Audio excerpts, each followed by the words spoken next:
তাফসীরুল কোরআন মাহফিলে আমরা কোরআন এবং হাদিস থেকে ডাইরেক্ট কোরআন হাদিসের সহি কথাগুলো শুনতে পারিনি। কথা বলুন ঠিক না বেঠিক? আজকে আল্লাহ পাক রব্বুল আলামিন আমাদেরকে বুক ভরে শ্বাস নেওয়ার এবং প্রাণ খুলে কথা বলার একটা পরিবেশ যে আল্লাহ সুবহানাহু ওয়া তাআলা আমাদেরকে দান করেছেন, শরীরের সমস্ত শক্তিকে কণ্ঠের আগায় নিয়ে ইমানদার মুজাহিদের মতো খাব্বাব খুবাইবের উত্তরসূরি হিসাবে চিৎকার করে শুকরিয়া আদায় করছি আলহামদুলিল্লাহ। দুরূদ ও সালাম বর্ষিত হোক মানবতার মহান নেতা আশরাফুল আম্বিয়া সাইয়্যিদানা মুহাম্মদুর রাসূলুল্লাহ, সকলে বলছি সাল্লাল্লাহু আলাইহি ওয়াসাল্লাম।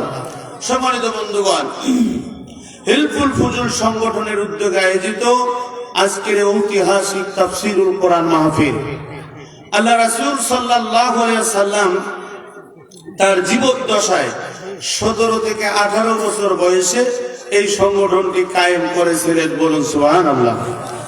আজকে আমরা দেখতে পাচ্ছি আল্লাহ রাসূল সাল্লাল্লাহু আলাইহি সাল্লামের চরিত্র নিয়ে অনেক ছেলেমেয়েরি খেলা হচ্ছে। এই বাংলাদেশ 92% মুসলমানের দেশ। এই দেশের অনেক মুসলমানকেও আমরা দেখেছি এই 15.5 বছরে যে আল্লাহর রাসূলকে ফ্রান্সে কটূক্তি করা হলো, আল্লাহর রাসূলের মূর্তি বানিয়ে আগুন লাগাই দেয়া হলো। ওই সময় এই বাংলাদেশের অনেক মুসলমানরা পর্যন্ত এটার বিরোধিতা করে নাই। কথা বলুন ঠিক না বেঠিক? আমরা দেখতে পেয়েছি ভারতেও আল্লাহর রাসূলকে নিয়ে কটূক্তি করা হয়েছে, মুসলমানদের উপরে হামলা করা হয়েছে, মামলা করা হয়েছে, দাঙ্গা চালিয়ে দেওয়া হয়েছে, মুসলমানদেরকে গুলি করে হত্যা করা হয়েছে। আমরা তাদেরকে বলতে চাই, এরকম হিলফুল ফুজুল সংগঠনের মতো শুধু বাংলাদেশ নয়, এই এশিয়া মহাদেশের মধ্যে সর্ববৃহৎ সংগঠনগুলি আছে যারা আল্লাহ আল্লাহ রাসূলের দ্বীনকে আঁকড়িয়ে ধরতে চায়। কথা বলুন ঠিক না বেঠিক? আমরা ওই সমস্ত নাস্তিক মুরতাদ রামবাম সাদা চামড়াওয়ালাদেরকে বলতে চাই, আমরা মুসলিম উম্মাহ আল্লাহর রাসূলকে যতদিন বেঁচে থাকবো ততদিন পর্যন্ত নেতা হিসাবে মানব। আল্লাহর রাসূলকে অনুসরণ করতে যে যদি আরো রক্তের প্রয়োজন হয় রক্ত দেব, জীবনের প্রয়োজন হয় জীবন দেব, বাতিলের সাথে কোনো আপোষ করব না। কারা কারা করব না, দুই হাত তুলে আল্লাহ তাআলাকে দেখাই।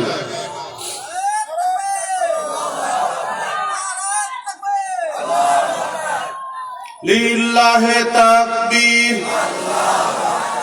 তোমার নেতা আমার নেতা, বিশ্ব নবীর স্মরণে, ভয় করি না মরণে বলতে হবে, বিশ্ব নবীর স্মরণে লিল্লাহে তাকবীর। সম্মানিত বন্ধুগণ, আমার গভীর মনোযোগ। আজ থেকে শুরু করে ১৫০০ বছর পূর্বে আল্লাহ পাক রব্বুল আলামিন তার হাবিবের শানে এই কালামে মাজিদ নাজিল করে বর্ণনা করে দিলেন। পৃথিবীর মানুষ তোমরা শুনে নাও। কুল ইন কুনতুম তুহিব্বুনাল্লাহ ফাত্তাবিউনি ইউহিব্বুকুমুল্লাহ ওয়া ইয়াগফির লাকুম যুনুবাকুম ওয়াল্লাহু গফুরুর রহিম।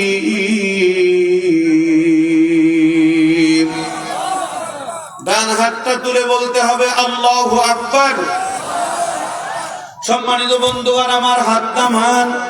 কোরআনের কথা শোনার পরে কেন আল্লাহু আকবার বলে কোরআনের কথাটাকে মেনে নিতে হবে জানেন? আপনি যখন কোরআনের কথাটাকে মেনে নেবেন, আল্লাহু আকবার বলে সমর্থন করবেন, আল্লাহ পাক রব্বুল আমিন বলেছেন যারা কোরআন শুনলো আর যারা কোরআন মেনে নিল, ইন্নামাল মুমিনুনাল্লাযীনা ইযা যুকিরাল্লাহু ওয়াজিলাত কুলুবুহুম ওয়া ইযা তুলিয়াত আলাইহিম আয়াতুহু যাদাতুহুম ঈমানা।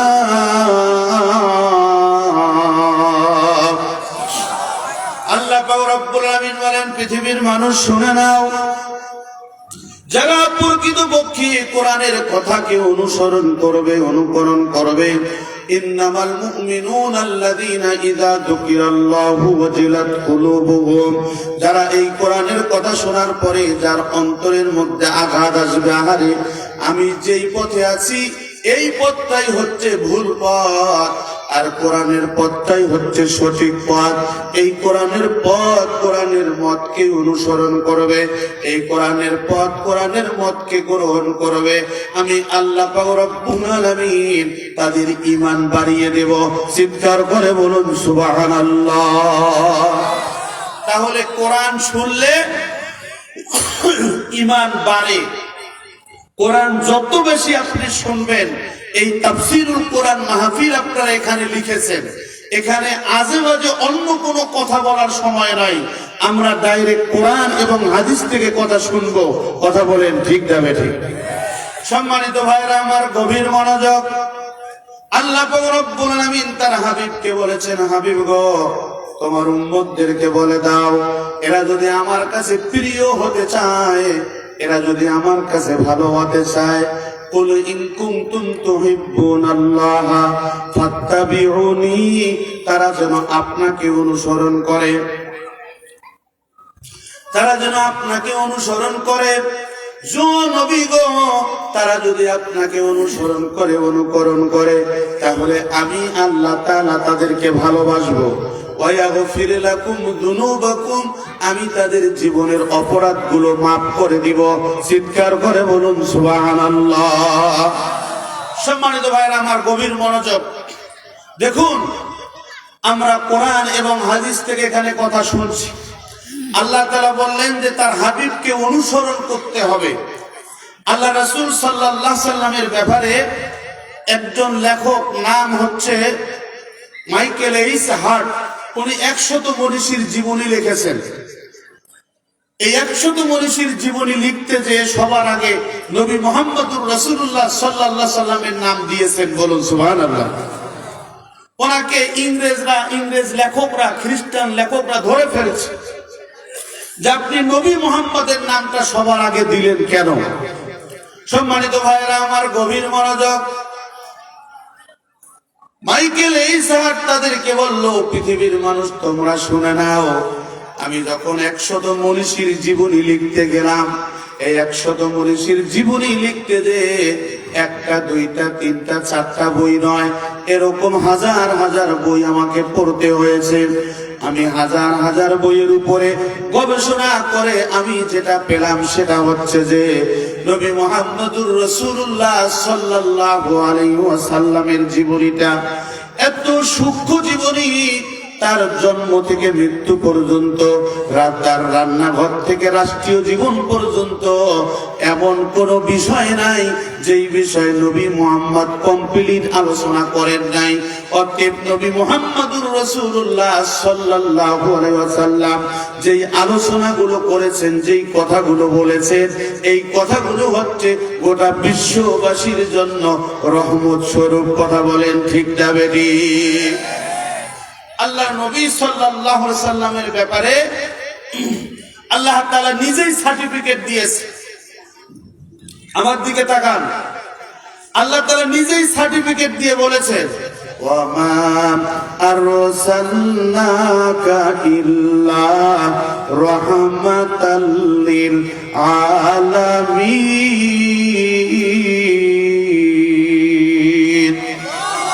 ডান হাতটা তুলে বলুন আল্লাহু আকবার। সম্মানিত ভাইয়েরা আমার, গভীর মনোযোগ। ভাই একটু মনোযোগ, 1 মিনিটে শেষ করব। এই যে আপনারা মাঝে মাঝে উঠতেছেন, বসতেছেন, এটা এই স্বভাবটা কিন্তু ভালো না। এই যুবক, কি সমস্যাটা কি তোমার? এই যুবক মানুষ, তোমার সমস্যা কি? এটা কি মমতাজের গানের প্যান্ডেল পাইছো নাকি? ফাজিলামি। ভাই যারা যাবেন এক্ষুনি চলে যান, তো এক্ষুনি চলে যান, আপনাদের ছুটি দেওয়া হলো, চলে যান। এখানে একজন শ্রোতা থাকলে আমরা তাকেই কোরআন হাদিসের কথা বলবো, শোনাবো। কিন্তু আপনারা মাঝে মাঝে উঠবেন, বসবেন, এটা কি পেয়েছে? শুনুন, যদিও আমি আপনাদের এলাকায় আজকে প্রথম এসেছি, আপনাদের এই দিনাজপুর জেলার মধ্যে অন্তত 20টা মাহফিল আমি নাজমুল হুদা এই সিজনে করি। অতএব কোন ময়দানে কোন আলোচনা করতে হবে, কোন মঞ্চে কোন কথাটা বলতে হবে, এটা অন্তত আমাকে বলতে হবে না। আমি এতটুকুন বলতে চাই, আপনি খাতা কলম নিয়ে বসেন, আমি একটা কথা যদি কোরআন হাদিসের বাইরে বলি, আপনি কান ধরে স্টেজ থেকে নামাই দেবেন ইনশাআল্লাহ। কিন্তু কোরআন হাদিস সম্মত কথা যদি বলি, আপনাকে শুনতে হবে, আপনাকে মানতেই হবে। কথা বলুন ঠিক না ঠিক? একটু মনোযোগ শুনুন। আচ্ছা বলুন তো দেখি, এই কোরআনটা কার? সবাইকে কথা বলতে হবে, কোরআনটা কার? বাংলাদেশ আওয়ামী লীগ যদি দাবি করে যে এই কোরআন আমাদের, আপনারা মানবেন? বিএনপি যদি দাবি করে এই কোরআন আমাদের, আপনারা মানবেন? জামাত ইসলামী যদি দাবি করে আমরা মামলা খেয়েছি, হামলা খেয়েছি, ফাঁসি হয়েছে, জেল হয়েছে, জুলুম হয়েছে, কোরআন আমাদের, আপনারা মানবেন? তাহলে এই কোরআনটা কার? সবাইকে কথা বলতে হবে, এই কোরআনটা কার? অতএব এখানে আমি যতটুকুন সময় কথা বলবো কোরআন এবং হাদিস থেকে বলবো, খাতা কলম নিয়ে বসেন। একটা কথা কোরআন হাদিসের বাইরে হবে না ইনশাআল্লাহ। কিন্তু যদি ওঠাউঠি করেন, আমি এখান থেকে কথা বলতে বাধ্য হব। প্লিজ, এটা হচ্ছে কোরআনের মঞ্চ, এটা তাফসিরুল কোরআন মাহফিল। আমরা প্রত্যেকটা দিন তাফসির মাহফিলে কথা বলি। আপনারা যদি ভাবে ওঠাউঠি করেন, এমনিতে আমাদের ঘুম জাগা আছে, আমরা রাত 2টা 3টার নিচে বিছানায় যেতে পারি না। এখানে যদি মাহফিল শেষ হতে 12টা বাজে, নীলফামারী যেতে রাত 2টা বাজবে। আবার কালকেও মাহফিল আছে। আপনি তাহলে চিন্তা করুন, তাহলে আপনারা যদি ওঠাউঠি করেন, আমাদের মেজাজের ভারসাম্য কি ঠিক থাকবে ভাই? এজন্য আমি স্পষ্ট ভাষায় বলছি, এটা গানের মঞ্চ নয়, এটা মমতাজের গানের প্যান্ডেল নয় যে আপনি বাদাম খাবেন আর চানাচুর খাবেন, সুংসাং ফুংফাং করবেন। এই জন্য আপনাদের এখানে ডাকা হয়নি। এখানে আমাদের ভাইয়েরা, হিলকুল ফুজুল সংগঠনের ভাইয়েরা আয়োজন করেছেন। আপনারা কোরআন এবং হাদিস থেকে কথাগুলো শুনবেন, আপনাদের জীবনের যে ত্রুটিগুলো আছে এগুলো সংশোধন করবেন। এই জন্য আপনাদেরকে দাওয়াত করা হয়েছে। কথা বলুন ঠিক না বেঠে? ভাই দয়া করে একটু ফাঁকা জায়গাগুলো পূরণ করে নেন তো, সামনে আগে আসে। দয়া করে আমি অনুরোধ করতেছি, আমি অল্প সময়ে শেষ করব, কিন্তু ফাঁকা জায়গাগুলো পূরণ করে বসেন, একটু পূরণ করে বসেন। জি, আর জিকির করি লা ইলাহা, ফাঁকা জায়গাগুলো পূরণ করেন ভাই, আসেন সামনে আগে আসেন। লা ইলাহা ইল্লাল্লাহ, লা ইলাহা আল্লাহ তোমার লীলা খেলা, কেউ বোঝে কেউ বোঝে না। মৌলা তোমার লীলা খেলা, কেউ বোঝে কেউ বোঝে না। সকালে যারে ধনী দেখিলাম, ফকির দেখি আল্লাহ বিকাল বেলা। লা ইলাহা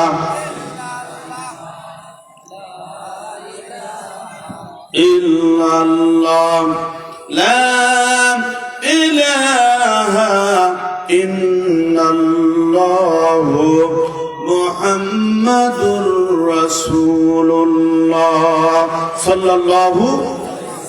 সম্মানিত ভাইরা আমার, শুনুন, আল্লাহ তাআলা বলেছেন, যদি তোমরা আমার রাসূলকে অনুসরণ করো, ইয়াগফির লাকুম যুনুবাকুম ওয়া ইউদখিলুকুম জান্নাহ, আমি তোমাদের জীবনের গুনাহগুলো মাফ করে দিব। বলুন সুবহানাল্লাহ।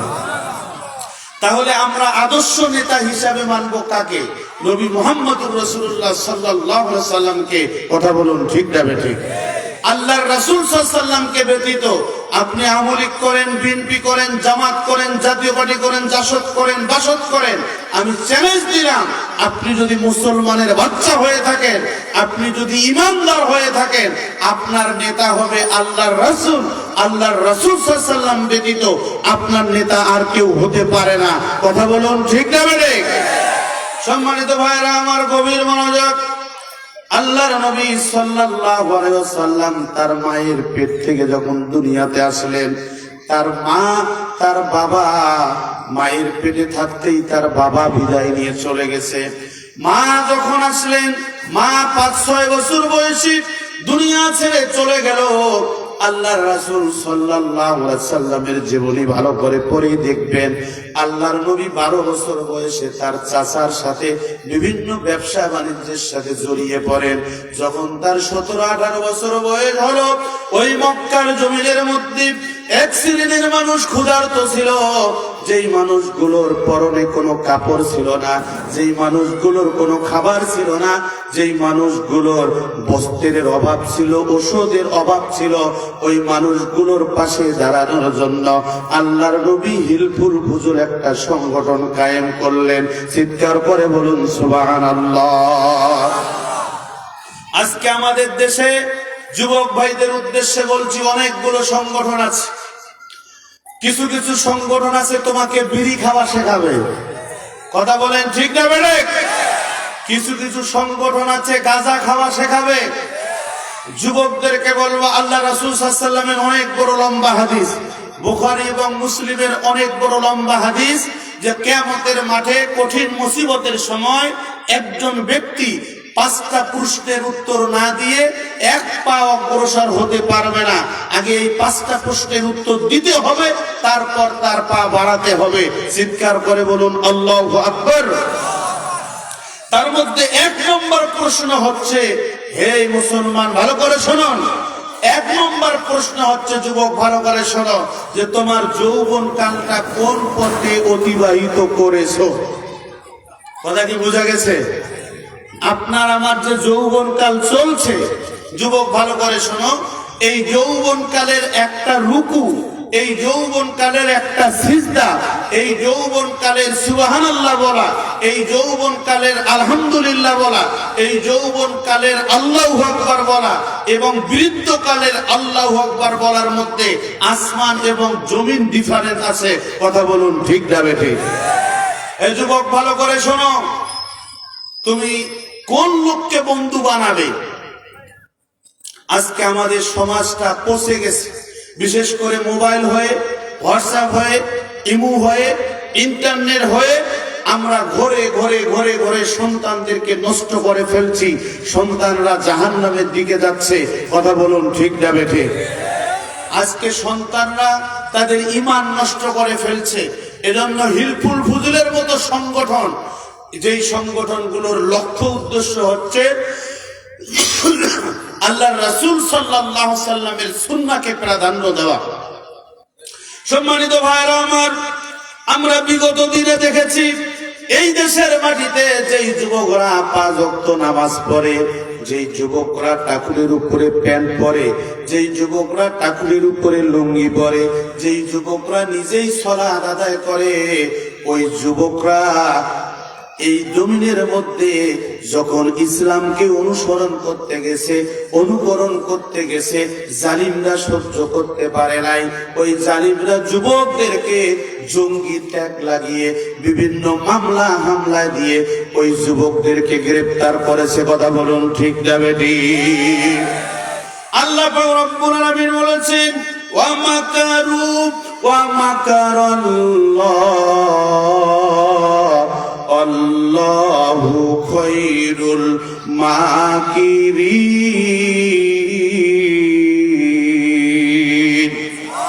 আল্লাহ তাআলা বলেছেন, তোমরা যত ষড়যন্ত্র করো না কেন, এই যুবক ভালো করে শোনো, এই বাংলাদেশে যুবকদের অনেকগুলো সংগঠন আছে।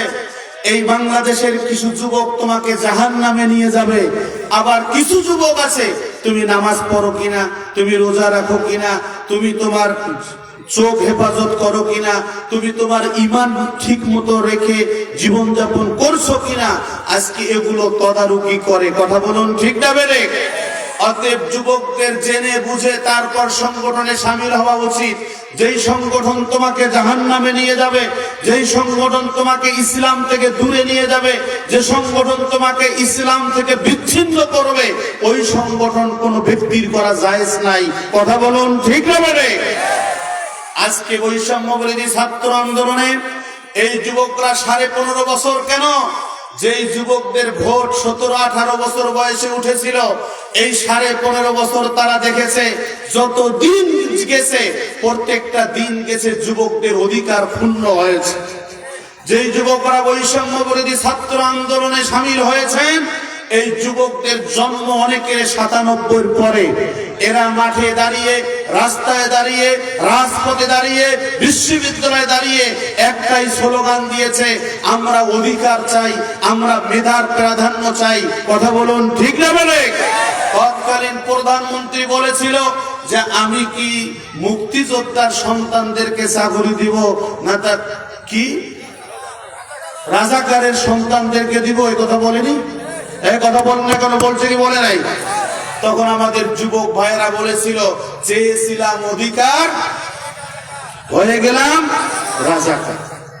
আজকে যুবকদেরকে বলতে চাই, একটা কথার ব্যবধানে এই যুবকরা যখন মাঠে নামছে, আমরা দেখেছি এরশাদ সরকারের পতন হয়েছে নূর হোসেনের জীবন দিয়ে, আর এই ফ্যাসিস্ট সরকার হাসিনার পতন হয়েছে আবু সাইদের জীবন দিয়ে শুরু হয়েছে, মীর মুগ্ধর জীবন দিয়ে শুরু হয়েছে। অতএব যদি আগামী দিনে বৈষম্য কোন প্রকারের প্রয়োগ করার চেষ্টা করা হয়, সমস্ত যুবকরা আবার মাঠে নামবে, রক্ত দেবে, জীবন দেবে, বাতিলের সাথে আপোষ করবে না। কথা বলুন, ঠিক না বেঠিক? যুবক ভাইরা আমার, গভীর মনোযোগ। আল্লাহর নবী তদানীন্তন সময়ে 17-18 বছরের যুবকদেরকে ডাকলেন, যুবকরা আসো। যুবকরা সামিল হলো। নবীজি 4টা কর্মসূচি হাতে নিলেন। বলুন তো দেখি কয়টা? ভাই এদিকে তাকান, কয়টা? একটু ডান হাতটা তুলে কি বলা যাবে কয়টা? আরো জোরে কয়টা? হাত নামান। 1 নম্বর কর্মসূচি হচ্ছে যার অভাব আছে, বাড়িতে খাবার নাই, তাদের খাবার মুখে তুলে দেয়া। 2 নম্বর হচ্ছে যার বস্ত্র নাই, তাকে বস্ত্র দেয়া। 3 নম্বর হচ্ছে যার চিকিৎসা নাই, তার চিকিৎসা দেয়া। 4 নম্বর হচ্ছে তদানীন্তন সময় গোত্রে গোত্রে বিভিন্ন প্রকারের মামলা ছিল, হামলা ছিল, মারামারি ছিল, ঝগড়াঝাটি ছিল, তাদেরকে মীমাংসা করে দেয়া। এই 4টা কর্মসূচি নিয়ে আল্লাহর নবী সাল্লাল্লাহু আলাইহি ওয়াসাল্লাম তদানীন্তন সময়ের হিলফুল ফুজুল গঠন করেছেন। চিৎকার করে বলুন সুবহানাল্লাহ। 1 নম্বর হচ্ছে যারা অভাবী তাদের খাবার দেয়া। এই হিলফুল ফুজুল সংগঠনে আমি ভাইদেরকে বলবো, যারা এই কর্মসূচিটা হাতে নিয়েছেন, প্রত্যেকটা সদস্যের আল্লাহর রাসূলের জীবনী পড়াটা ওয়াজিব আমি মনে করি। আর রাহিকুল মাখতুম, ভালো করে শুনুন, খাতা কলম থাকলে রেখে নেবেন, মোবাইল থাকলে রেকর্ড করবেন। আর রাহিকুল মাখতুম আল্লাহ রাসূল সাল্লাল্লাহু আলাইহি ওয়াসাল্লামের একটা সিরাত গ্রন্থ। এরপরে হচ্ছে সিরাত ইবনে হিশাম, আল্লাহ রাসূল সাল্লাল্লাহু আলাইহি ওয়াসাল্লামের একটা সিরাত গ্রন্থ। এরপরে মানবতার বন্ধু মুহাম্মদুর রাসূলুল্লাহ সাল্লাল্লাহু আলাইহি ওয়াসাল্লাম, নঈম সিদ্দিকী লেখক, আপনারা পারলে এই বইগুলো পড়ে নেবেন। এরপরে হচ্ছে আল্লাহ রাসূল সাল্লাল্লাহু আলাইহি ওয়াসাল্লামের আরেকটা বই আছে, রাসূলুল্লাহর বিপ্লবী জীবন, আব্দুল হাই মোহাম্মদ সলিমউদ্দিন, উনি হচ্ছেন লেখক। এই বইটার নাম হচ্ছে রাসূলুল্লাহ সাল্লাল্লাহু আলাইহি ওয়াসাল্লামের বিপ্লবী জীবন। যদি আপনারা এই বইগুলো পড়েন, তাহলে দেখা যাবে আল্লাহ রাসূল সাল্লাল্লাহু আলাইহি ওয়াসাল্লাম যেভাবে সংগঠন কায়েম করেছে, আপনাদের সংগঠনটাও সেরকম মজবুত হয়ে যাবে। চিৎকার করে বলুন আল্লাহু আকবার। সম্মানিত ভাইরা আমার, আমরা দেখেছি এই 15.5 বছর যেই যুবকদের নামে মিথ্যা মামলা হয়েছে, জঙ্গির নাটক তৈরি করা হয়েছে, এই যুবকদেরকে চিহ্নিত করা হয়েছিল তাকুনির উপরে প্যাট পরে কিনা, নামাজ পড়ে কিনা, রোজা রাখে কিনা, বিশ্ববিদ্যালয়ে গেলে মেয়েদের সাথে কথা বলে কি বলে না। কথা বলেন না কেন? একটা তথ্য দিব, কথা বলেন, কথা তথ্যটা বলবো, গভীর মনোযোগ। আজ থেকে শুরু করে প্রায় 50 বছর আগে ইহুদিরা বসেছে কিভাবে মুসলমানদেরকে ধ্বংস করা যাবে। ইহুদিরা বসার পরে তদানীন্তন সময়ের একজন গবেষক, নাম হচ্ছে মাইকেল গুলেস্ট্যান, উনি একটা তথ্য দিয়েছেন। উনি বলেছেন যে so long as the Muslim have the Quran, we shall be unable to dominate them. We must either take it from them or make them lose their love of it. উনি বলেছেন, হে পৃথিবীর মানুষ শোনো, যতদিন পর্যন্ত মুসলমানদের কাছে কোরআন থাকবে ততদিন পর্যন্ত তোমরা বিজয় লাভ করতে পারবে না। বলুন আল্লাহু আকবার। খ্রিস্টানরা বলেছে যে যতদিন পর্যন্ত মুসলমানদের কাছে কোরআন থাকবে ততদিন পর্যন্ত তোমরা তাদের উপরে বিজয়ী হতে পারবে না। কিন্তু যদি মুসলমানদের কাছে এই কোরআন তোমরা ছিনিয়ে নিতে পারো, তাদের কাছ থেকে কোরআনটা ছিনে নিয়ে ওই must either take it from them or make them lose their love হবে। যদি এটা সমুদ্রে নিক্ষেপ করতে পারো তাহলে বিজয় হবে। আর যদি তোমরা মুসলমানদের অন্তর থেকে কোরআনের মহব্বত মুছে দিতে পারো তাহলে তোমরা মুসলমানদের উপরে বিজয় লাভ করবে। আমরা দেখেছি ইহুদি নাসারা খ্রিস্টানরা বসে নেই, তারা এই কোরআন অনেক জায়গায় পুড়ে দিয়েছে। এই কোরআনের উপরে তারা পা রেখেছে, এই কোরআনের উপর পা রেখে পেশাব পায়খানা পর্যন্ত করেছে। তাদের টার্গেটটা হচ্ছে মুসলমানদের অন্তরে কোরআনের মহব্বত আছে না নাই এটা তারা মাপকাঠি করে দেখেছেন। কথা বলুন ঠিক না বেঠিক? যে সমস্ত যুবকদেরকে জঙ্গির মামলায় গ্রেফতার করা হয়েছে অধিকাংশ যুবকদের প্রথম খতিয়ানটা দেখা হয়েছে সে নামাজ পড়ে কিনা, সে রোজা রাখে কিনা, সে টাকলির উপরে প্যান্ট পরে কিনা, সে মেয়েদের সঙ্গে কোন প্রকারের খারাপ আচরণ করে কিনা, তার ভিতরে অশ্লীলতা আছে কিনা। যার ভিতরে অশ্লীলতা নাই তাকেই মিথ্যা মামলার ট্যাগ দিয়ে এর দিনের পর দিন রাতের পর রাত জেলখানায় বন্দী করে রাখা হয়েছে। কথা বলুন ঠিক না বেঠিক? আমরা দেখেছি এই বাংলাদেশে অনেক আলেমদেরকে গ্রেফতার করা হয়েছে। আল্লামা জসিমউদ্দিন রহমানীর মতো একজন বিচক্ষণ চীন আলেমকে তার বিরুদ্ধে মিথ্যা মামলা দিয়ে এই লোকটা কোনো রাজনৈতিক দলের নেতা নয়, এই লোকটা কোনো রাজনৈতিক দলের কর্মী নয়, শুধু কোরআনের হক কথা বলার অপরাধে এই লোকটাকেও দিনের পর দিন রাতের পর রাত জেলখানার ঘানি টানতে হয়েছে। কথা বলুন ঠিক না বেঠিক? আল্লাহ তাআলা বলেছেন বেশি বাড়াবাড়ি করিস না, বাড়াবাড়ি করলে তোমাদের ছাড় হবে না। যেই মানুষটা 50টা বছর কোরআনের দাওয়াত দিল, যার হাতে হাজার হাজার বিরোধী মুসলমান হয়েছে, আপনারা এই লোকটাকেও মিথ্যা মামলা দিয়ে 1 বছর 2 বছর নয় 13.5 বছর পর্যন্ত জেলখানায় বন্দী করে রেখেছিলেন, শেষ পর্যন্ত বিষ প্রয়োগ করে হত্যা করেছেন। আমরা বলতে চাই আজকে যেহেতু পট পরিবর্তন হয়েছে, আগামী দিনে এরকম প্রত্যেকটা হত্যার বিচার হবে। তারপর বাংলাদেশের মানুষ আপনাদেরকে বাংলাদেশে জায়গা দেবে, তাছাড়া নব্য জালিমদের জায়গা এই বাংলার মাটিতে নাই। কথা বলুন ঠিক না বলে? সম্মানিত ভাইরা আমার, গভীর মনোযোগ। আল্লাহর নবী সাল্লাল্লাহু আলাইহি ওয়াসাল্লাম কোরআনের দাওয়াত দিয়েছেন। নবীজি যখন কোরআনের কথাগুলো বলেছেন, নবীজির বিরুদ্ধে বড় বড় 3টা ষড়যন্ত্র হয়েছে। বলুন কয়টা? কোরআন মাজিদ থেকে বলতেছি, সূরা আনফাল 30 নম্বর আয়াত লিখে রাখেন। وَإِذْ يَمْكُرُ بِكَ الَّذِينَ كَفَرُوا لِيُثْبِتُوكَ أَوْ يَقْتُلُوكَ أَوْ يُخْرِجُوكَ وَيَمْكُرُونَ وَيَمْكُرُ اللَّهُ وَاللَّهُ خَيْرُ الْمَاكِرِينَ।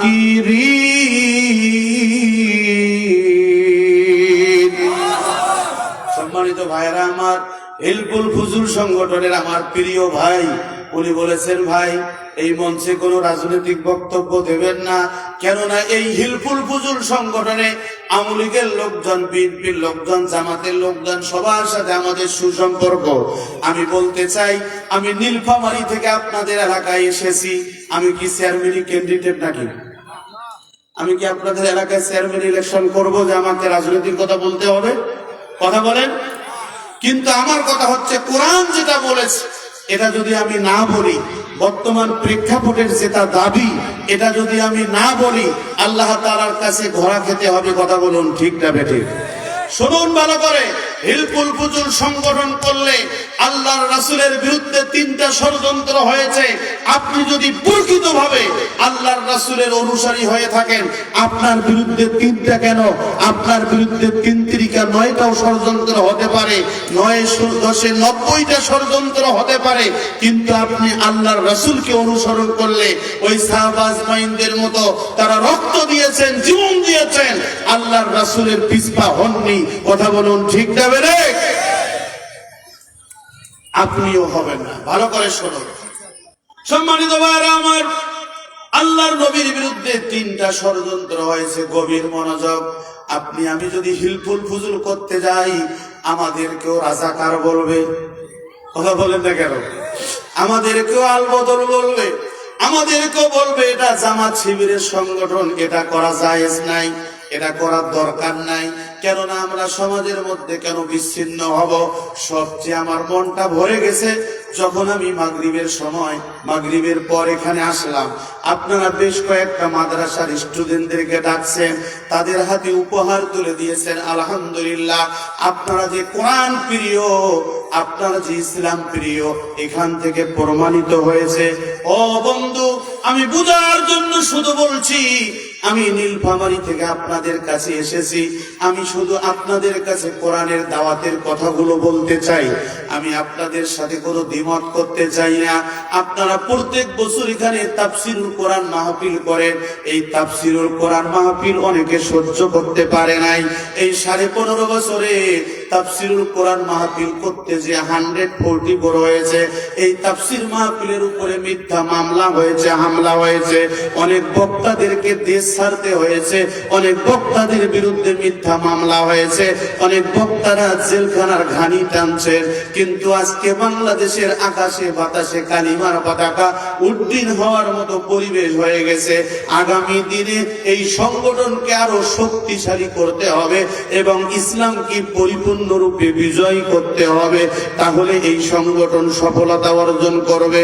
কথা বলুন, ঠিক না বেঠিক? সম্মানিত ভাইরা আমার, আল্লাহর নবী সাল্লাল্লাহু আলাইহি সাল্লামের বিরুদ্ধে 3টা ষড়যন্ত্র হলো। 1 নম্বর ষড়যন্ত্র হচ্ছে লিউসবিতুকা, নবী মুহাম্মদকে ধরো, নবী মুহাম্মদকে গ্রেফতার করো, নবী মুহাম্মদকে বন্দী করো, নবী মুহাম্মদকে অবরুদ্ধ করো, নবী মুহাম্মদকে জেলখানায় বন্দী করো। ও বন্ধু, আল্লাহর নবী সাল্লাল্লাহু আলাইহি সাল্লামকে আল্লাহ তাআলা সার্টিফিকেট দিলেন, ওয়ামা আরসালনাকা ইল্লা রাহমাতাল লিল আলামিন।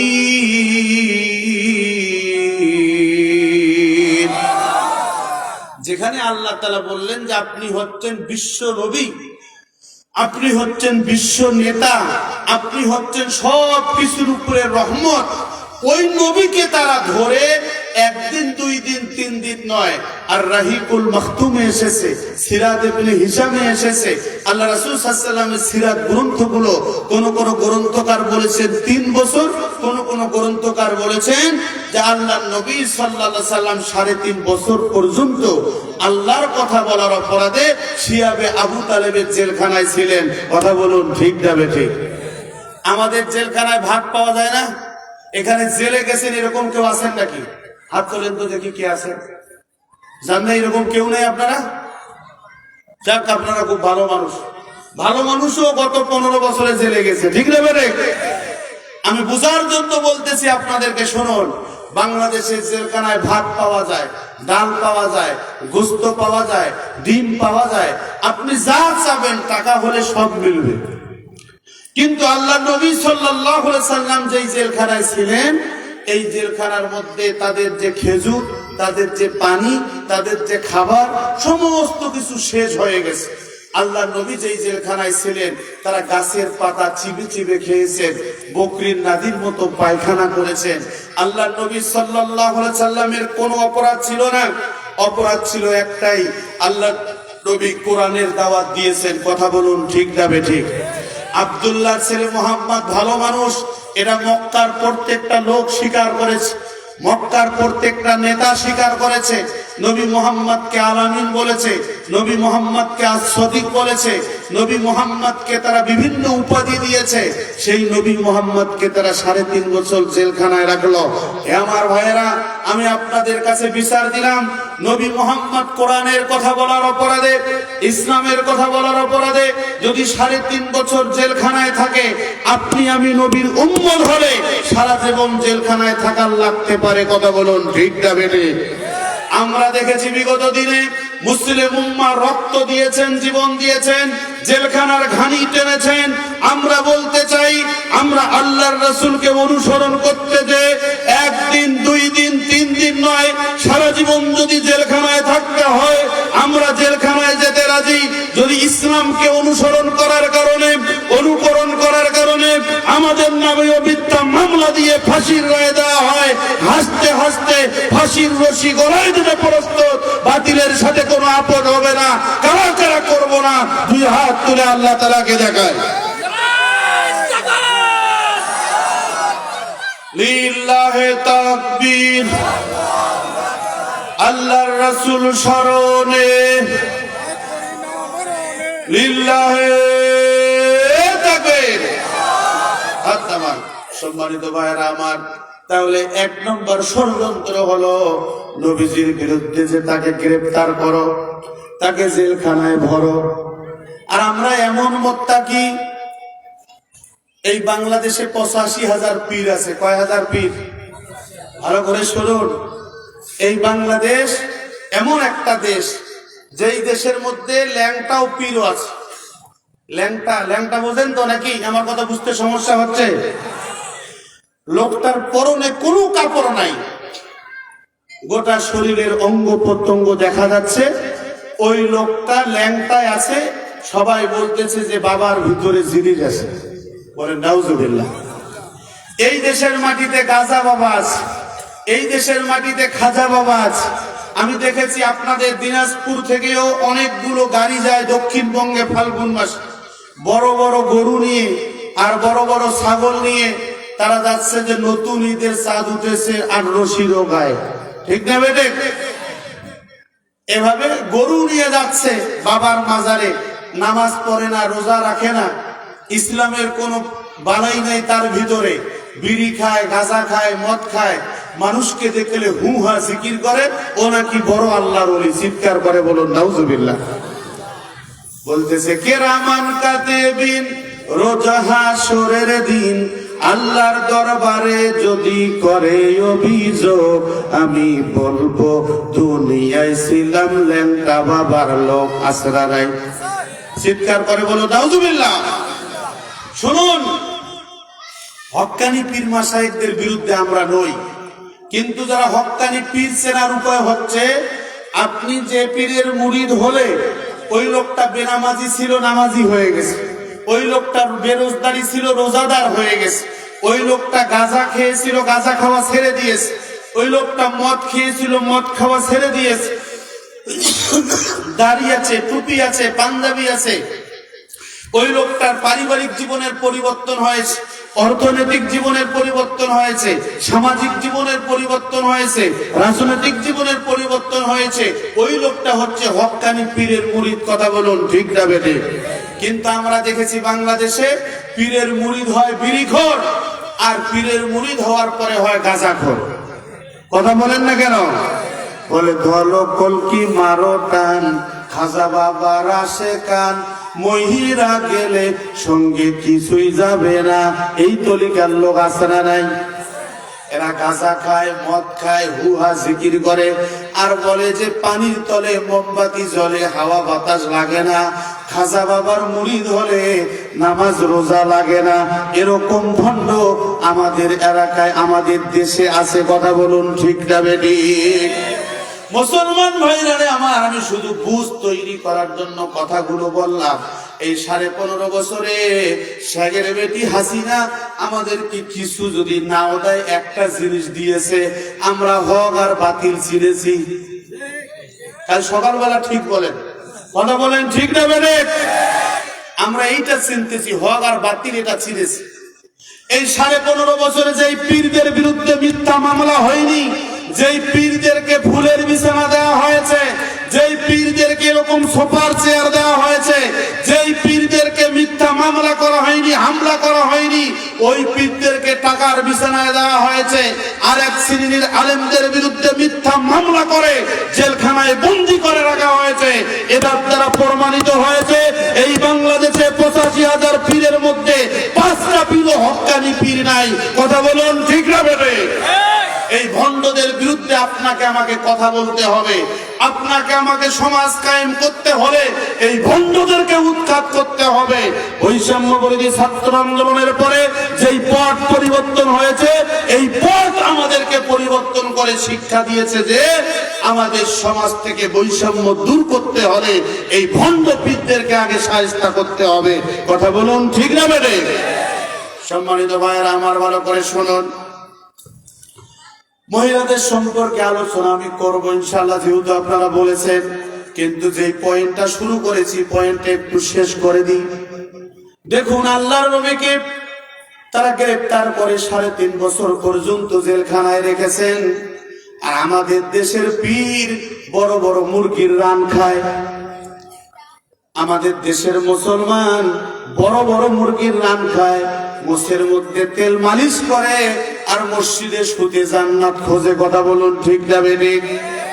কবির মনোযোগ ভালো করে শুনবেন। সারাটা জীবন ঘুষের চাকরি করলো, সারাটা জীবন সুদের চাকরি করলো, সারাটা জীবন ঘুষের চাকরি করলো। আজকে হচ্ছে আপনার 9 তারিখ, 9 তারিখ প্রায় চলে আসছে, এই 1 ঘন্টা পর 9 তারিখ হয়ে যাবে, বা 8 তারিখ। 8 তারিখে আপনার চাকরি শেষ, 9 তারিখে সে কি করলো? টোপলা টাপলি নিয়ে মসজিদের ভিতরে ঢুকে পড়লো, বলতেছে দুনিয়াত কিচ্ছু নাই। আছে না নাই? কথা বলেন না কেন? আরে বাবা, দুনিয়ার যদি কিচ্ছু নাই তাহলে তো তুমি 8 তারিখ পর্যন্ত ঘুষ খাইছো, 8 তারিখ পর্যন্ত ঘুষের চাকরি দিয়েছো সন্তানদেরকে, বিশাল অট্টালিকা করেছো, অনেক টাকা পয়সার মালিক হয়েছো। 8 তারিখ পর্যন্ত দুনিয়া ছিল, আর যখন তোমার চাকরি শেষ তখন তুমি বলতেছো যে না, দুনিয়ার কিচ্ছু নাই, যা আছে সব মসজিদের ভিতরে। তুমি যে বাটপার, তুমি যে সিটার, এটা আল্লাহর ভালো করে জানা হয়েছে। কথা বলুন ঠিক না বেঠিক? স্পষ্ট ভাষায় শুনুন, আল্লাহর নবীর বিরুদ্ধে যেহেতু ষড়যন্ত্র হয়েছে, আপনি ইমানদার হলে আপনার বিরুদ্ধে ষড়যন্ত্র হবে, কোনো মাপ হবে না। 2 নম্বর ষড়যন্ত্র ভালো করে শুনুন, আউয়াকুলুকা। 2 নম্বর ষড়যন্ত্র হচ্ছে নবী মুহাম্মদকে হত্যা করো। সম্মানিত ভাইরা আমার, আল্লাহর নবীকে হত্যা করার জন্য তদানীন্তন সময়ের কাফের মুশরিকরা উটবাজি করেছিল, ঘোড়াবাজি করেছিল। তারা বলেছিল নবী মুহাম্মদকে যদি হত্যা করতে পারো তাহলে 100 উট দেব, 100 ঘোড়া দিব, স্বর্ণ অলংকার দেব, অনেক পুরস্কারে পুরস্কৃত করব।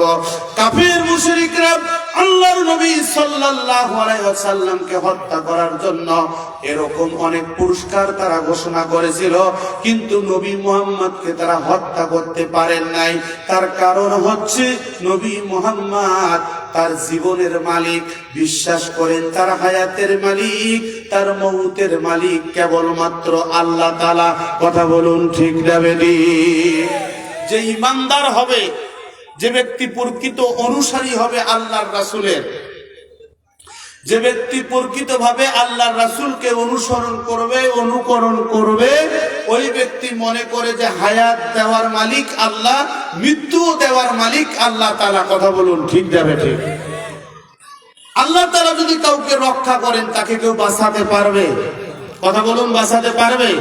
আর আল্লাহ যদি কাউকে বাঁচাতে চায় তাকে কেউ মারতে পারবে না। কথা বলুন ঠিক না বেঠিক? সম্মানিত ভাইরা আমার, গভীর মনোযোগ। আল্লাহর নবীর বিরুদ্ধে তারা মিথ্যা মামলা করলো, হামলা করলো, জেলখানায় বন্দী করলো। নবী মুহাম্মদের দাওয়াতকে তারা বন্ধ করতে পারলো না। শেষ পর্যন্ত উট আর ঘোড়া বাজি রাখলো, নবী মুহাম্মদকে তারা হত্যা করবে। এটা হচ্ছে 2 নম্বর ষড়যন্ত্র। আপনি যদি ইমানদার হয়ে থাকেন, আপনার বিরুদ্ধেও এই ষড়যন্ত্রটা হবে। আপনাকেও তারা অন্যায়ভাবে হত্যা করতে চাবে, আপনাকেও হত্যা করে ফেলবে। এরা কোরআনের কথা, আমি নাজমুল হুদার কথা নয়। আপনি হক পথে চললে জেলখানায় যাওয়ার লাগবে, আপনি হক পথে চললে মৃত্যুর ঝুঁকি থাকবেই। এটা নবী মুহাম্মদের ছিল, আপনারও থাকবে। সূরা আনফাল 30 নম্বর আয়াত। এরপরে শুনুন, 3 নম্বর যে ষড়যন্ত্রটা হচ্ছে সেটি হচ্ছে আউয়ুখরিজুকা। ও পৃথিবীর মানুষ শোনো, নবী মুহাম্মদকে তোমরা মক্কা থেকে বের করে দাও। নবী মুহাম্মদকে মক্কা থেকে বের করে দেওয়ার ষড়যন্ত্র হয়েছে। সম্মানিত ভাইরা আমার, গভীর মনোযোগ। আল্লাহর নবী সাল্লাল্লাহু আলাইহি সাল্লামের উপরে ওহী নাযিল হলো। আল্লাহর নবীকে বলা হলো, ইয়া রাসূলুল্লাহ, ইয়া হাবিবাল্লাহ, আপনার মক্কায় আর থাকার কোনো সুযোগ নাই।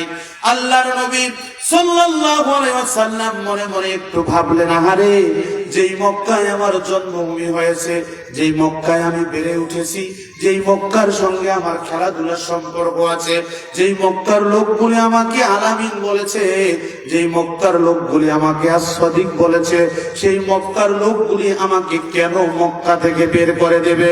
মুসলমান ভাইরা রে আমার, হে দিনাজপুরবাসী, হতে পারে আজকের মাহফিল আমার জীবনের শেষ মাহফিল। এই নীলফামারীর বক্তা আপনাদের দিনাজপুরের মঞ্চে হার্ট স্ট্রোক করে ইন্তেকাল করেছেন আব্দুল্লাহ খান সালাফি। জানেন এই কথা, খবরটা জানেন? আব্দুল্লাহ খান সালাফি নামে নীলফামারীর একজন বক্তা ছিলেন, উনি দিনাজপুরেই স্ট্রোক করে মারা গেছে। এরকম অনেক বক্তা আছে যেই বক্তারা মঞ্চ থেকে বাড়িতে ফিরতে পারে নাই। হতে পারে আজকের মাহফিল জীবনের শেষ মাহফিল, কিন্তু আমি আপনাদের কাছে অনুরোধ করে বলতে চাই, নবীজির বিরুদ্ধে যেহেতু ষড়যন্ত্র হয়েছে, আপনার আমার বিরুদ্ধে ষড়যন্ত্র হবেই হবে, কোনো মাপ নাই। কথা বলুন ঠিক না বেঠিক? সূরা বনী ইসরাঈল ৭৫-৭৬ নম্বর আয়াত লিখে রাখেন। আল্লাহ পাক রব্বুল আমিন বলেছেন, ওয়া ইন কাদু লা ইস্তাফিজুনাকা মিনাল আরদি লিয়ুখরিজুকা মিনহা ওয়া ইদাল লা ইয়ালবাতুনা খিলাফাকা ইল্লা কলিলা।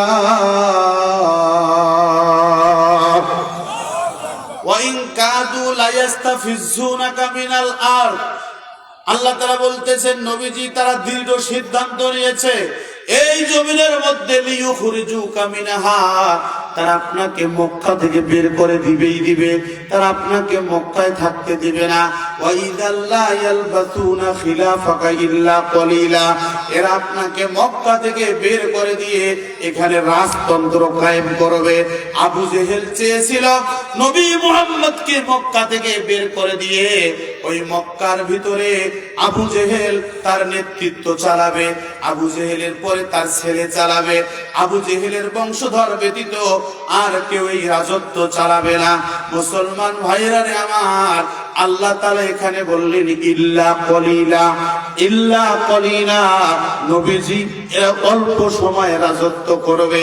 তাফসীরের মধ্যে আসছে এই আয়াত নাযিল হওয়ার পরে 1 বছর 2 বছর নয়, মাত্র 13 বছরের ব্যবধানে আল্লাহ পাক রব্বুল আলামিন মক্কার বিজয় দিয়েছেন। বলুন সুবহানাল্লাহ। আল্লাহ নবীকে তারা মক্কা থেকে বের করে দিল। নবীজি যখন মক্কা থেকে চলে যাচ্ছে তখন মক্কার দিকে তাকিয়ে কান্না করেছিলেন। মক্কায় তার অনেকগুলো স্মৃতি আছে। এই মক্কার লোকগুলি নবী মুহাম্মদকে সহ্য করে নাই একমাত্র কোরআনের কথা বলার কারণে। কথা বলুন ঠিক না বেঠিক? আজকেও আপনার আমার সাথে বিরোধ হবে এই কোরআনের কারণে, এই হাদিসের কারণে, এই ইসলামের কারণে বিরোধ হবে। একজন মুসলমানের অন্য কোনো কারণে বিরোধ হবে না।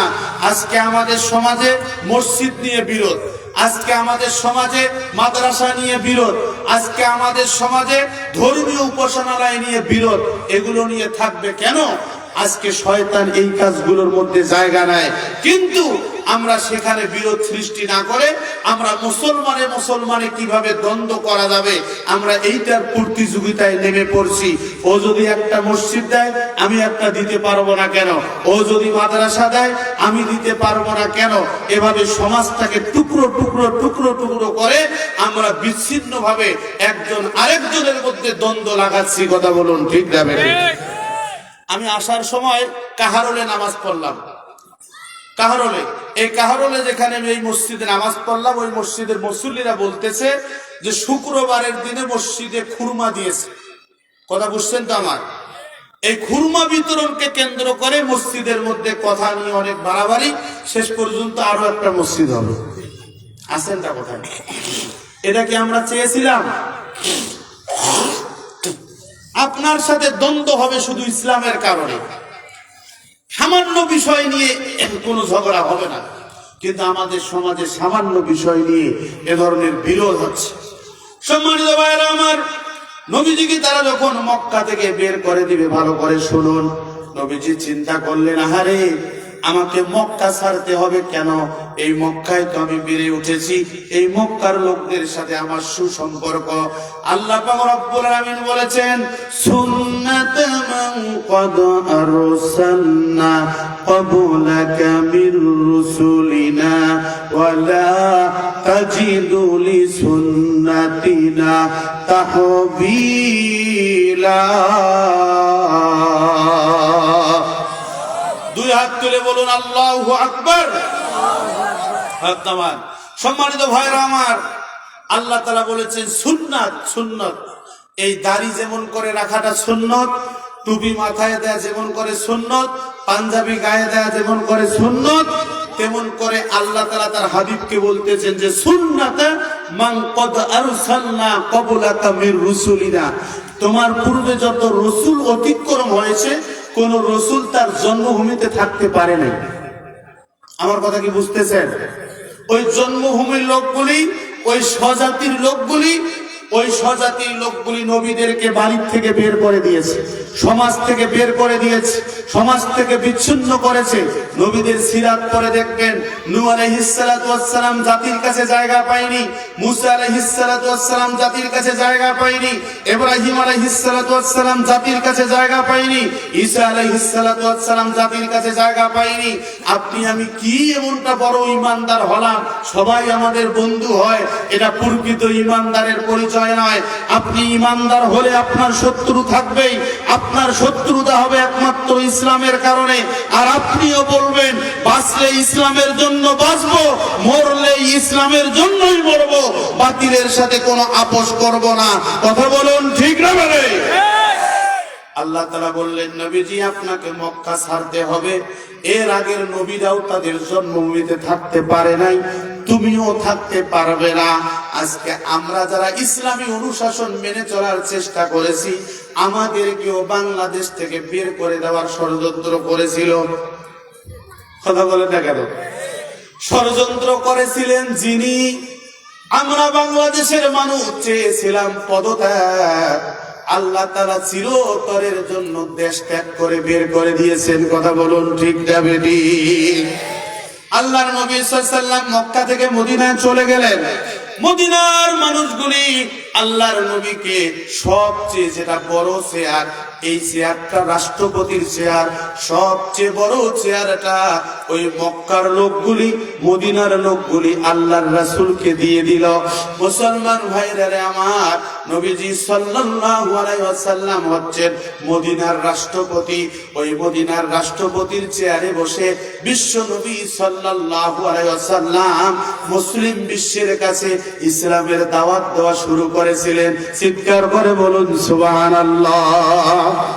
আমাদের অনেক মুসলিম ভাই আছে নবীজিকে রাষ্ট্রপতি মানে না। আল্লাহ রাসূল সাল্লাল্লাহু আলাইহি ওয়াসাল্লাম যে মদিনার সনদ দিয়ে রাষ্ট্র চালিয়েছেন, এটা অনেক মুসলমান মানে না। তাহলে এই মুসলমানের কি ঈমান আছে?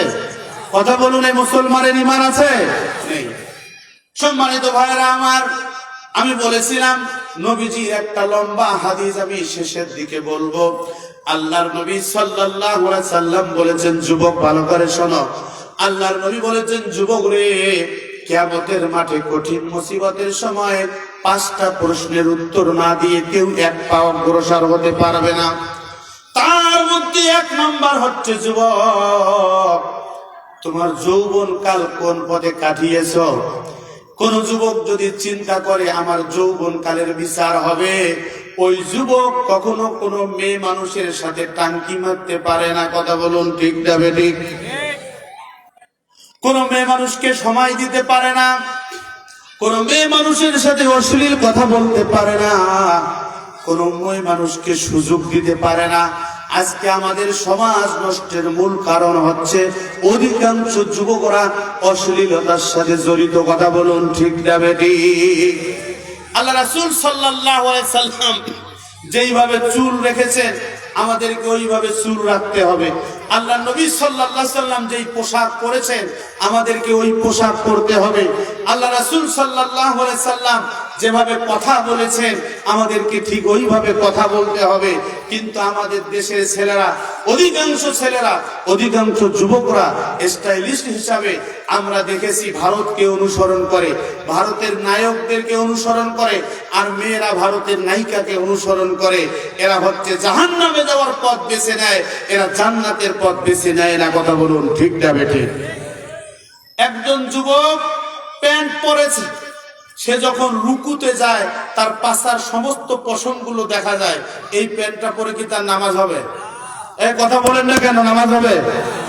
এই প্যান্ট পরার অধিকার তোমাকে কে দিয়েছে যুবক?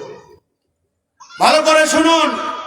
যুবক চুল কাটতেছে ভারতের নায়কের স্টাইলে, তুমি ভারতের নায়কের স্টাইলে চুল কেটেছো, তুমি জাহান্নামী। তুমি প্যান্ট পরেছো ভারতের স্টাইলে, তুমি জাহান্নামী। তুমি পাঞ্জাবি গায়ে দিয়েছো ভারতের স্টাইলে, তারপরেও জাহান্নামে যাওয়ার লাগবে যদি তুমি ভারতকে অনুসরণ করো। কথা বলুন ঠিক না বেঠি? ভালো করে শুনুন, ভারত আমার অনুসরণযোগ্য নয়, আমার অনুসারী হচ্ছেন বিশ্ব নবী সাল্লাল্লাহু আলাইহি সাল্লাম। কথা বলুন ঠিক না বেঠি? অধিকাংশ যুবক, এই যুবকরা যদি চিন্তা করে যে আমাকে জাহান্নামে যাওয়ার লাগবে আমার যৌবনকালের কারণে, এই যুবক, ইসলামের বিজয় হয়েছে যুবকদের দ্বারা। যুবকরা উহুদের যুদ্ধে রক্ত দিয়েছেন, জীবন দিয়েছেন, খন্দকের যুদ্ধে পরিখা খনন করেছেন। আল্লাহর নবী সাল্লাল্লাহু আলাইহি সাল্লাম তার যৌবনকালে একটা দুইটা নয় 27টা যুদ্ধের সেনাপতির দায়িত্ব পালন করেছেন। আর তুমি যুবক অন্যায়ের বিরুদ্ধে কথা বলবে না, তুমি মমতাজের প্যান্ডেলের কাছে আপোষ হও, তুমি তাফসীর মাহফিলে আপোষ হও, তোমার ওই যৌবনকালের দাম আল্লাহ তাআলার কাছে নাই। কথা বলুন ঠিক না বেঠে? আপনাকে আমাকে ইসলামাইজ হতে হবে। সম্মানিত ভাইয়েরা আমার, ভালো করে শুনুন। যুবক ভাইয়েরা আমার, আল্লাহ পাক রব্বুল আলামিন কিয়ামতের মাঠে প্রশ্ন করবেন, হে মানুষ তুমি কোন পথে সম্পদ অর্জন করেছো? 2 নাম্বার প্রশ্ন। বুখারী এবং মুসলিম শরীফের অনেক বড় লম্বা হাদিস। আমি এই কথাটাই জন্য বলছি ভাইয়েরা আমার, আজ হোক কাল হোক হয়তোবা আর কোনোদিনও দেখা হবে না, কিন্তু আপনাকে আমাকে চিন্তা করতে হবে ওই নীলফামারীর হুজুর রাসূলের অনুসারী হওয়ার জন্য কি কথাগুলো বলেছিল। এটা যদি একটু আপনি চিন্তা করেন তাহলে আপনি জান্নাতের রাস্তা খুঁজে পাবেন। সম্মানিত ভাইরা আমার, আল্লাহ পাক রব্বুল আলামিন কিয়ামতের মাঠে কঠিন মুসিবতের সময় প্রশ্ন করবে, তুমি কোন পথে সম্পদ অর্জন করেছো? হে বান্দা বলো কোন পথে সম্পদ অর্জন করেছ? বাংলাদেশের অধিকাংশ যুবকরা রাজনৈতিক দলের কাছ থেকে ইনকাম করে খায়। কাল সকালবেলা ঠিক বলেন, কথা বলেন ঠিক না বেঠে? এরা রাজনৈতিক দলের কাছ থেকে টাকা নিয়ে গাঁজা খায়, রাজনৈতিক দলের কাছ থেকে টাকা নিয়ে আপনার মদ খায়, রাজনৈতিক দলের নেতাদের কাছ থেকে টাকা নিয়ে মেয়ে নিয়ে আড্ডা দিয়ে ঘুরে বেড়ায়।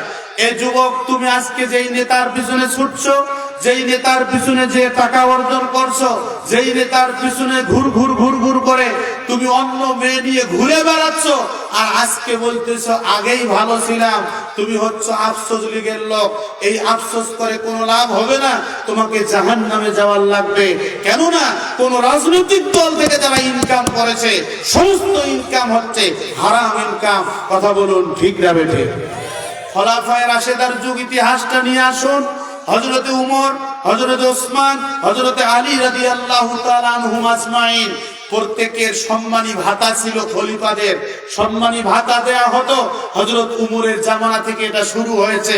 আমি আপনাদের কাছে যে কথাটা স্পষ্ট করতে চাই, আমাদের দেশে 5ই আগস্টের পর আমরা দেখেছি আমাদের দেশের মন্ত্রী, আমাদের দেশের এমপি, আমাদের দেশের মেম্বার, চেয়ারম্যানরা পর্যন্ত পালাতক। তার কারণ হচ্ছে এরা অধিকাংশ চোর আর বাটপার। কথা বলেন না কেন? ঠিক হবে না? এরা যদি চুরি না করতো তাহলে পালাবে কেন? এরা পালালো কেন? বাংলাদেশে যে ইতিহাসটা ঘটেছে পৃথিবীর ইতিহাসে এরকম নজির ঘটে নাই। এর আগেও স্বৈর শাসকের পতন হয়েছে, কিন্তু এই লেডি ফেরাউনের পতন যেভাবে হয়েছে একই সময় একই দিনে প্রধানমন্ত্রী থেকে শুরু করে একদম এলাকার চৌকিদার পর্যন্ত, যেই চৌকিদাররা 15.5 বছর মানুষকে জ্বালিয়েছে, এই চৌকিদাররাও আত্মগোপনে আছে। কথা বলুন, ঠিক না বেটে? 1 নাম্বার হচ্ছে যৌবনকাল কোন পথে ব্যয় করেছো, 2 নাম্বার হচ্ছে সম্পদ কোন পথে অর্জন করেছো, বুখারীর হাদিস। 3 নাম্বার হচ্ছে সম্পদটা তুমি কোন পথে ব্যয় করেছো। আমার প্রিয় ভাই, হিলফুল ফুজুল সংগঠনের পরিচালক ভাইয়ের নাম যেন কি? শাহিনুর ভাই। লিল্লাহে তাকবীর। শাহিনুর ভাই বলেছেন, হুজুর আপনি শেষের দিকে একটু যুবকদেরকে উদ্বুদ্ধ করবেন, কেন হিলফুল ফুজুলে শামিল হওয়া দরকার। এই যুবক ভাই আমার শাহিনুর ভাই হিলফুল ফুজুল সংগঠনে কিছু শর্তাবলী এখানে দিয়েছেন, যাদের জানা নাই তারা এই শর্তগুলো পড়ে নেবেন। কিন্তু আমি বলতে চাই আপনাদের মাঝে, যেটা আপনি এরকম দ্বীনি মজলিসে দ্বীনি সংগঠনে শামিল হবেন, যেই সংগঠন ফি সাবিলিল্লাহ আল্লাহর সন্তুষ্টির জন্য কর্মসূচিগুলো হাতে নেবে, এই যুবকদের সাথে আপনাকে আমাকে শামিল হতে হবে। এখান থেকে কামাই করার ধান্দা করা যাবে না, এখানে ব্যয় করার ধান্দা করতে হবে। কথা বলুন, ঠিক না বেঠিক? সম্মানিত ভাইরা আমার, কিয়ামতের মাঠে কঠিন মুসিবতের সময় প্রশ্ন করা হবে, বান্দারে তুমি কোন পথে আয় করেছো আর কোন পথে তোমার আয়টা ব্যয় করেছো। আমাদের দেশে অনেক নেতা নেত্রী দেখেছি, এরা ছিল ঘড়ির মেকার, এরা ছিল সাইকেল মেকার, এরা ছিল হুন্ডার মেকার, আর মন্ত্রী আর এমপি হওয়ার পরে এরা হয়েছে লাখপতি, এরা হয়েছে কোটিপতি, বিলিয়ন বিলিয়ন ডলারের মালিক হয়েছে। আমাদের দেশে এমনও মন্ত্রী ছিল, আমাদের একটা বাড়ি নাই, ওই বেটার নাকি 35টা বাড়ি। কথা বলেন না কেন? ভূমি মন্ত্রণালয়ের মন্ত্রীর কয়টা বাড়ি? 35টা বাড়ি। আছেন কোথায়? এই বাংলাদেশে 35টা নো, লন্ডনে আছে, ইংল্যান্ডে আছে, আমেরিকায় আছে, বিভিন্ন জায়গায় করেছে। আপনাকে আমাকে হিসাব দিতে হবে, আপনি কোন পথে সম্পদ অর্জন করেছেন আর কোন পথে ব্যয় করেছেন। এই উত্তর না দিয়ে এক পা আপনি অগ্রসর হতে পারবেন না। মা বোনদের জন্য আমি একটা প্রেসক্রিপশন দিয়ে শেষ করব। আগে এই হাদিসটা শেষ করি। সম্মানিত ভাইরা আমার, 3 নম্বর প্রশ্ন হচ্ছে, 4 নম্বর প্রশ্ন হচ্ছে, বান্দারে তুমি কতটুকু ইলম অর্জন করেছো, তার মানে দিন কতটুকু শিখেছো। একজন মুসলমানের জন্য দিন কতটুকু শিখতে হবে, আমি আপনাকে শুধু সংক্ষিপ্তভাবে একটু হেডলাইন দিয়ে যাই।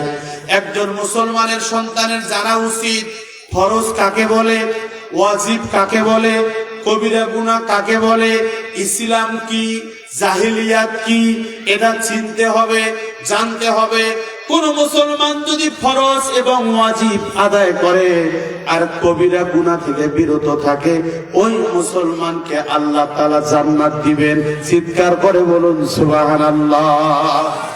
এজন্য আমি আপনাদের কাছে প্রশ্ন রাখতে চাই, আপনি কোন পথে ইলম অর্জন করেছেন, এটা আল্লাহ পাক রব্বুল আলামিন কিয়ামতের মাঠে আপনাকে প্রশ্ন করবে। ও বান্দা, তুমি কতটুকু আমল করেছো আর কতটুকু ইলম অর্জন করেছো, ওই ইলমের কতটুকু তুমি ব্যবহার করেছো, এটা হচ্ছে 5ম প্রশ্ন।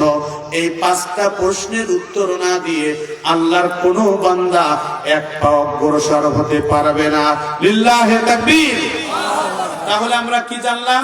1 নম্বর হচ্ছে যৌবন কাল কোন পথে কাটিয়েছেন, 2 নম্বর হচ্ছে সম্পদ কোন পথে অর্জন করেছেন, 3 নম্বর হচ্ছে সম্পদ কোন পথে ব্যয় করেছেন, 4 নম্বর হচ্ছে ইলম আপনি কতটুকু অর্জন করেছেন, এই ইলমের ব্যবহার কতটুকু করেছেন, এটা হচ্ছে 5 নম্বর। এই 5টা প্রশ্নের উত্তর না দিয়ে আল্লাহর কোন বান্দা এক পা অগ্রসর হতে পারবে না। সম্মানিত ভাইরা আমার, মা বোনদের উদ্দেশ্যে বলতে চাই, মা বোনেরা আমার, আপনারা যারা আছেন ভালো করে শুনুন। এ যুবক ভাইরা, আমি শেষের দিকে চলে যাচ্ছি, শেষ করে দিব। আমি বলতে চাই, যারা হিলফুল ফুজুল সংগঠনে শামিল হতে চান, আমি তাদেরকে বলবো তারা অপেক্ষা করবেন, আমরা আপনাদের নামগুলো লিখে নেব, এরপর ফরমগুলো দিয়ে দেব। আল্লাহর নবী সাল্লাল্লাহু আলাইহি সাল্লাম বলেছেন, আল মারআতু ইযা সাল্লাত খামসাহা وصامت شهرها وأحسنت فرجها وأطاعت بالها فلا تدخلوا من شيء أبواب الجنة আল্লাহ নবী সাল্লাল্লাহু আলাইহি সাল্লাম বলেন যদি কোন নারী আল্লাহ আল্লাহ রাসূলের উপর ঈমান আনার পরে আল মারআতু ইযা সাল্লাত খামসাহা এক নাম্বার হচ্ছে যদি সে 5 ওয়াক্ত নামাজ পড়ে মা বোনেরা আমার ভালো করে শুনবেন দুই নাম্বার হচ্ছে ওয়াসামাত শাহরাহা রমজান মাসের রোজা ঠিকমতো করে আদায় করে তিন নাম্বার হচ্ছে আহসানাত ফারজাহা পর্দার সাথে জীবন যাপন করে চার নাম্বার হচ্ছে যদি সে স্বামীর খেদমত করে আল্লাহর নবী সাল্লাল্লাহু আলাইহি ওয়াসাল্লাম বলেন এই মহিলাটা মৃত্যুবরণ করবে আর মৃত্যুবরণ করার সাথে সাথে আল্লাহ পাক রব্বুল আলামিন তার জন্য জান্নাতের 8টা দরজা খুলে দিবেন চিৎকার করে বলুন সুবহানাল্লাহ তাহলে এক নাম্বার হচ্ছে 5 ওয়াক্ত সালাত আদায় করবে দুই নাম্বার হচ্ছে রমজান মাসের রোজা রাখবে তিন নাম্বার হচ্ছে সে পর্দার সাথে জীবন যাপন করবে চার নাম্বার হচ্ছে স্বামীর খেদমত করবে নবীজি সাল্লাল্লাহু আলাইহি সাল্লাম বলেন এই আমল করবে আর জান্নাতে চলে যাবে বলুন সুবহানাল্লাহ সম্মানিত ভাইরা আমার আমরা মাহফিলের শেষের দিকে চলে যাচ্ছি ওঠাউঠি কেউ করবে